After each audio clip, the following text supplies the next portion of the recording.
প্রধানমন্ত্রী তারেক রহমানের প্রথম বিদেশ সফর যাত্রাকে স্বাগত জানিয়ে ছাত্রদলের যে মিছিল অনুষ্ঠিত হওয়ার কথা, সেই মিছিলে যোগদানের জন্য বিভিন্ন শাখা থেকেই নেতাকর্মীরা জড়ো হচ্ছেন এই মুহূর্তে কেন্দ্রীয় কার্যালয়ের সামনে।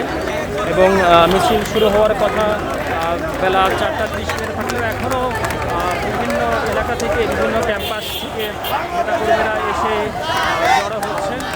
বলা যায় যে এখন কেন্দ্রীয় কার্যালয়ের সামনে নেতাকর্মীদের বিপুল সংখ্যক উপস্থিতি এবং নেতাকর্মীরা জড়ো হওয়ার পর তারা আনুষ্ঠানিক মিছিল শুরু করবে এবং প্রধানমন্ত্রীর বিদেশ সফরকে মূলত স্বাগত জানিয়ে তাদের এই আজকের আয়োজন। এবং এখানে বিভিন্ন শাখা, বিভিন্ন বিশ্ববিদ্যালয়ের শাখা, ক্যাম্পাস শাখা থেকে আগত ছাত্রদলের নেতাকর্মীরা এসেছেন এবং আমরা আপনাদেরকে শেষ পর্যন্ত জানাবো। মিছিলের আপডেট জানার জন্য একুশে টেলিভিশনের সাথে থাকবেন।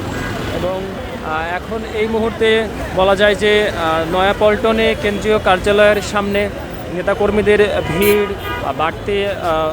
বাড়তে আছে এবং এই বাড়তে থাকা ভিড় একটু পরেই হয়তো মিছিল শুরু হবে এবং সেই মিছিলে যে প্রধানমন্ত্রীর বিদেশ যাত্রা, সেই যাত্রাকে স্বাগত জানানোর জন্য মূলত কেন্দ্রীয় ছাত্রদল এই আজকের এই স্বাগত মিছিলের আয়োজন করেছে।